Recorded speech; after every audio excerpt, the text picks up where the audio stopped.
عليكم ورحمة الله وبركاته. النهاردة عندنا كذا وصفة كده. ركزوا معايا، ووصفات حلوة قوي هتعجبكم. معايا كده بصلتين فرمتهم وهصفيهم. هخلي البصل لوحده والمية لوحدها زي ما انتوا هتشوفوا كده. ده كان يوم اختي عازمانا فيه، كان على الفطار. وقلت بقى هرتاح اليوم ده، قالت لي لا انت اللي هتقفي في المطبخ وتطبخي. انتوا شايفين كده. هنحضر بقى بهاراتنا: بصل بودر، جنزبيل، زعتر، بهارات لحمة، فلفل اسمر، ملح. زي ما انتوا شايفين كده. معلقة صلصة، معلقة كاتشب، معلقة خل، معلقة صويا صوص كبيرة. ولو كان عندي معلقة عسل اسود كنت حطيتها، بس ما كانش عندي عسل اليوم ده. هتبل بقى كده اللحمة. كان يوم جميل جدا بجد، وكلنا اتجمعنا. ربنا يا رب يخليها لنا ويشفى عنها يا رب. اهو هنحضر بقى للفراخ. معانا برضو بصل بودر، جنزبيل، زعتر، بهارات، فلفل اسود، ملح، كركم، معلقة صلصة، معلقة كاتشب، معلقة صويا صوص كان اخر حبة، ومعلقة خل. وهحط نص علبة زبادي.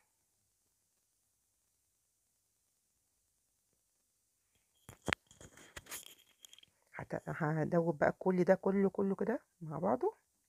وهعمل بقى ايه الفرخه دي برضو هشويها في الازازه. مع ان انا نزلت الفيديو بتاع الفراخ اللي هي تتشوى في الازازه، بس هنزلها معاكم تاني. سبت بقى اللحمه والفراخ كده لمده ساعتين. وهحضر بقى الاكله التانية. معايا شويه زيت وقطعه زبده. اول كده ما يسيحوا هنزل عليهم بالبصل اللي احنا فرمناه، وهقلب كويس كده. واول ما يتشوحوا كده هنزل باللحمه المفرومه. اهو بصوا، هنزل كده باللحمه. وبعد كده هنزل بربع كوبايه ميه تتشوح بس كده. وهنزل بملح وفلفل وبهارات لحمه. واول ما تستوي خالص كده هنزل عليهم بمعلقه صلصه. وهنا بقى هنغلي اللبن عشان هعمل البشاميل.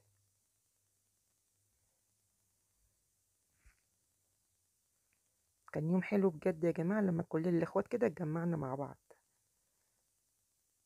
بصوا الجمال.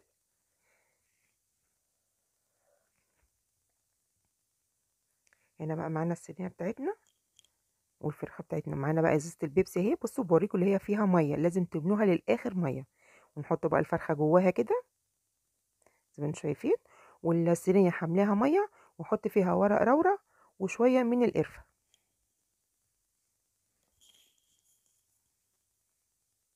وهحطها بقى جوه الفرن.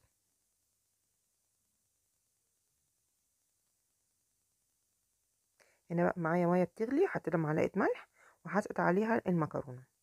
اول ما تستوي كده هشطفها واحطها على جنب. في ناس مش بتشطفها، انا بشطفها. وادي الفرخه اهي جوه الفرن. هنا بقى معانا اللحمه المفرومه واللبن اهو. ده بشاميل جاهز. هنا كان حوالي كيلو ونص من اللبن، حطيت عليهم 5 معالق من البشاميل.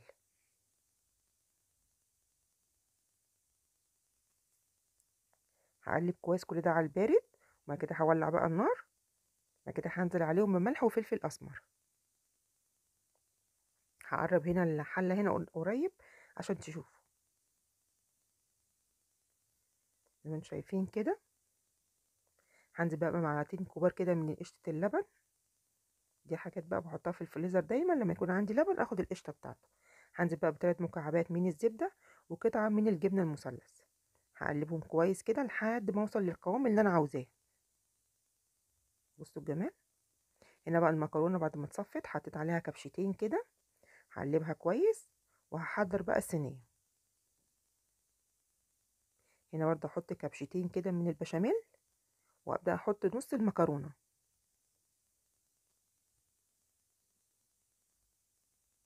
هسويها بقى كويس. وبعد كده هنزل عليها باللحمه. كانت صينيه خطيره وتحفه بجد يا جماعه. بصوا الجمال. بعد كده هحط عليها كبشتين برضو من البشاميل. وهنزل بالنص التاني من المكرونه.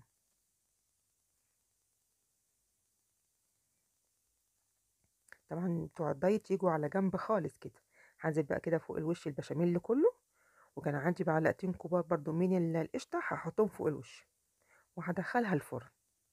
بصوا الجمال،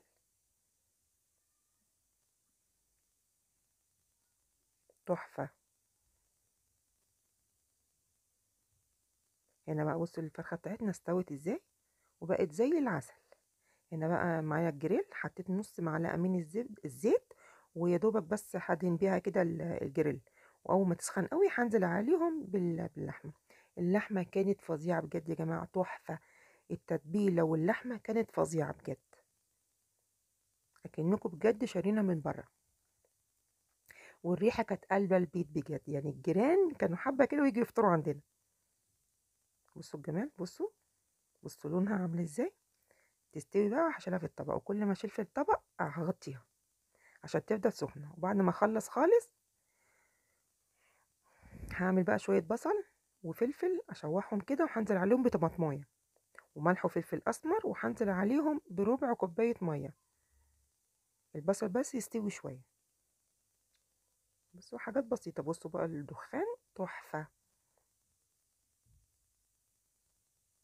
والله، كأنكم شاوينا بجد على الفحم. ولو كان في فحمه كمان كنت ولعته في فحميه وغطيتوها كده، وحطيت البصل فوق اللحمه. وادي الفرخه بتاعتنا. بصوا الجمال، فرخه عسل. كنا عاملين كمان شويه ملوخيه كده، وكان يوم بجد جميل جدا.